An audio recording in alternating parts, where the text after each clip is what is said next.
Good morning, everybody. Happy Monday. Happy Hangover Monday because for the first time in a month, the Seahawks lost a game. But we're moving on to other topics, better topics, more interesting and happier topics. We're talking about Geno Smith because we had an interesting report come out yesterday. I didn't get a chance to talk about it because we had a game yesterday. It kind of got lost in the mud after the game playing out yesterday, but we got to briefly touch on this, and I want to use the opportunity to talk about a few related things as well. So, we got this report yesterday. I believe it originates from Ian Rappaport. The Seahawks want to extend Geno Smith and will start contract talks after the season. So basically, the article's on field goals, but the real focus here is the tweet from Rappaport. The Seahawks want QB Geno Smith back for 2023, with contract talks expected to take place after the season. The reasons why are pretty obvious, I think. Geno Smith has played well above his head, well above expectations. He's genuinely looked like one of the best quarterbacks in the league. We have a top 5 offense in points, and I believe that stands even after yesterday's game where the offense didn't play very well. So you add it all up, and it makes sense why the team would want Geno Smith back for another season after this one. He's not old yet. He is getting up there. He's like 32, I think. He's up there. But he's not yet old to the point where we have to be concerned that he's going to suddenly get too old to be able to play football effectively. So I think it's self-explanatory that the team would be interested in wanting him back. But I want to talk about a few things. First, understand that I don't believe this is necessarily a huge plot twist, right? I don't. If you have a player and that player is playing at a very high level, of course you're going to want them back in almost all circumstances. Very rare is there a circumstance where a player is playing at a very high level and the team doesn't have interest in bringing him back.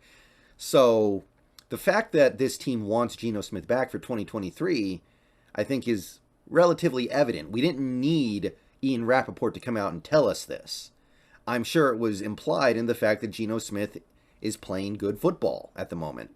In fact, he's on the fringe of the MVP race. Why would you not want a fringe MVP player back on your team? So I don't consider this to be any kind of shocking revelation, and I don't think anybody else should either.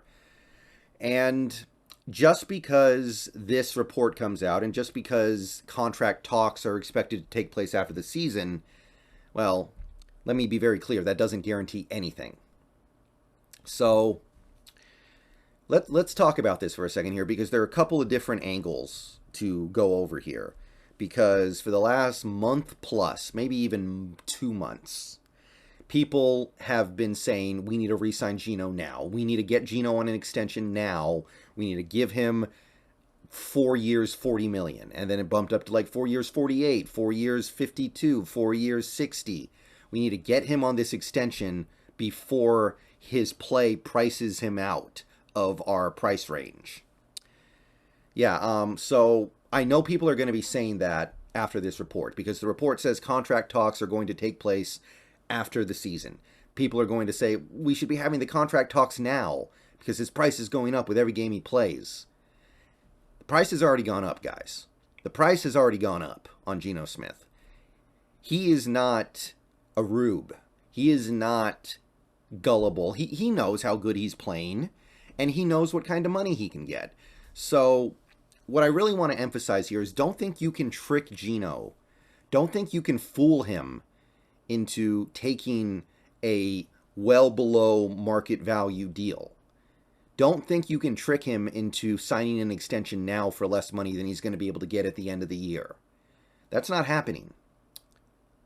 So just off the bump, the very minimum point I want to get across in this video is that it's already done. Geno Smith is going to be able to demand, or at least ask for, a very large contract in the offseason. That die has been cast. The die is out of the hand.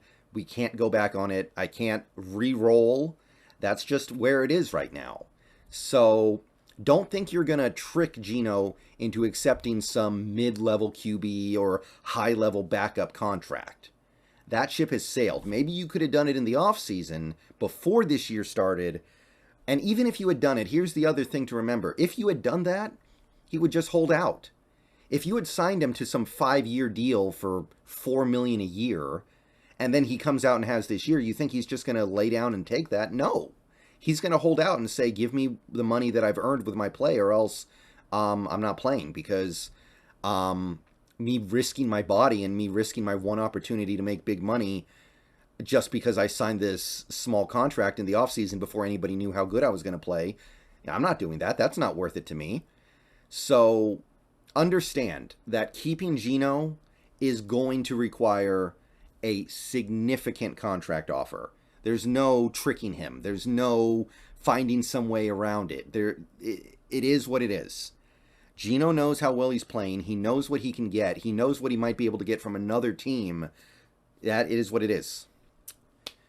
With that in mind, let's think about what you might have to give up to get Geno Smith, because I see these numbers get bandied about in chat, in comments, in articles, in all these different places all across the internet.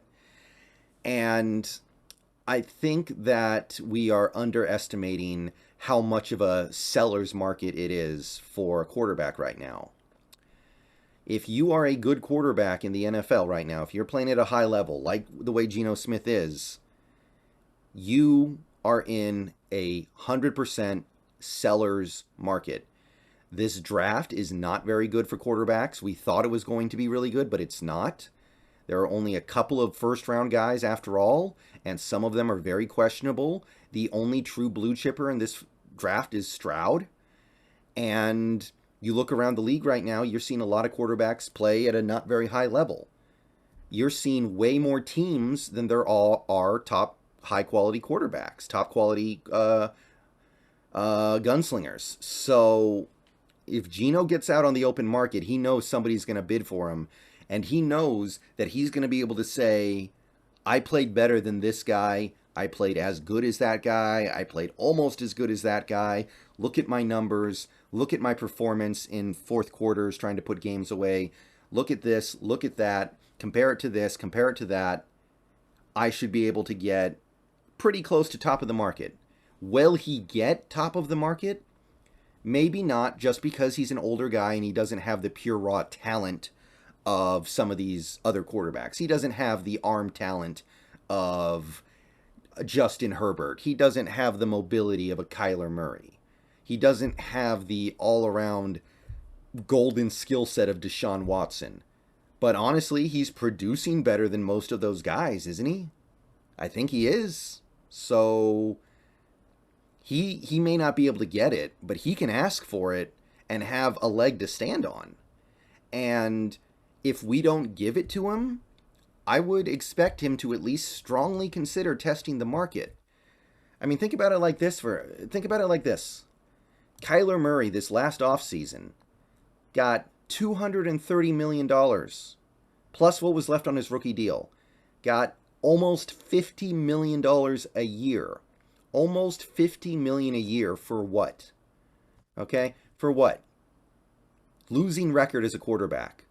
0 playoff wins. 1 playoff appearance where he got boat raced. Decent numbers. QB rating of 94. Did some stuff with his legs, but ultimately not anything stellar. Not anything off the charts, and yet $50 million a year. So can Geno go to the Seahawks front office when the season ends and go, hey, look, I had a winning record, because we're likely going to have a winning record this year if you just look at the remaining schedule. I have better numbers than Kyler ever did. I have a better attitude than Kyler. Let's not forget the fact that Kyler's a little bit of a you-know-what.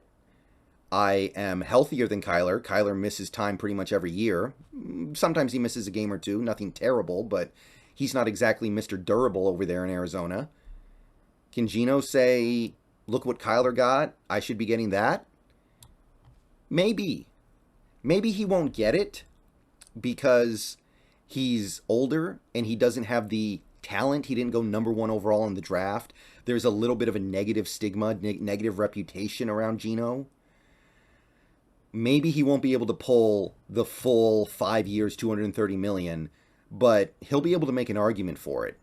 And I would expect, as of right now, with the way things have been going, I'm thinking you're looking at something like 4 years, 160 million, the Dak Prescott contract. Maybe it'll be 3 years, 120, depending on how Geno feels about his viability as a second, getting another contract in a few years. Maybe he'll want to leave that door open.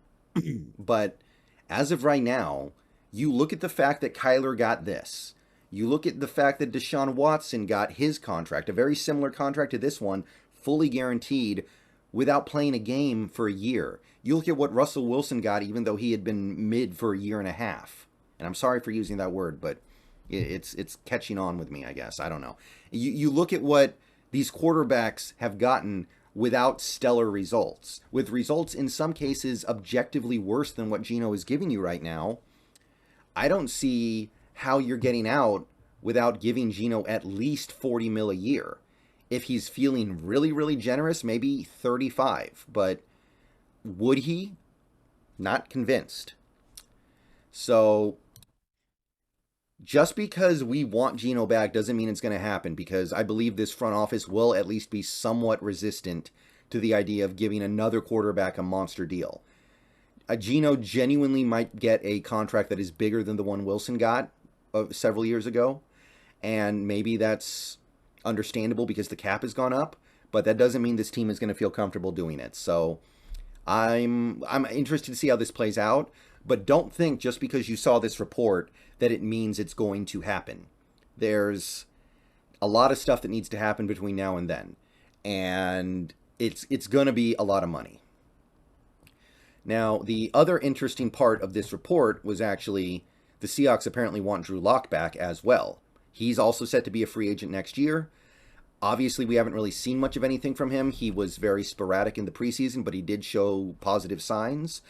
Looking at what Shane Waldron did with Geno Smith and parlaying that out to what you see from Drew Lock, maybe something similar can happen.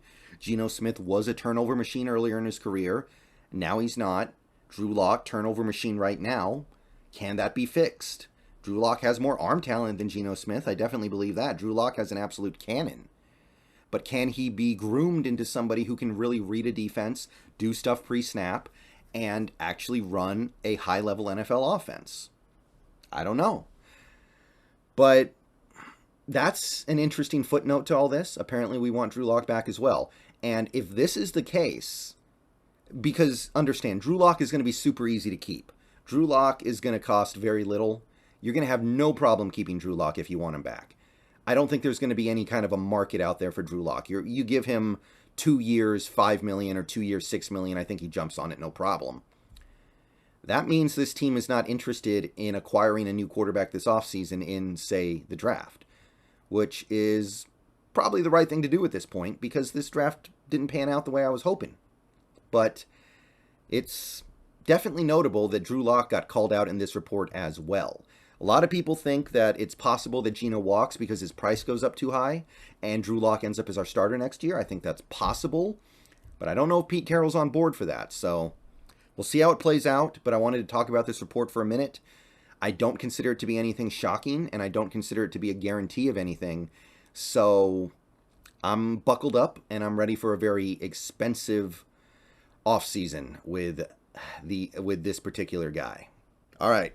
See you guys later. Go Hawks. More videos later today. Should be on Twitch later tonight. More Ragnarok. Hope to see you there. Go Hawks. And, yeah, Geno's played his way into some money. And there's no way you're going to be able to keep him without giving him that money, I don't think.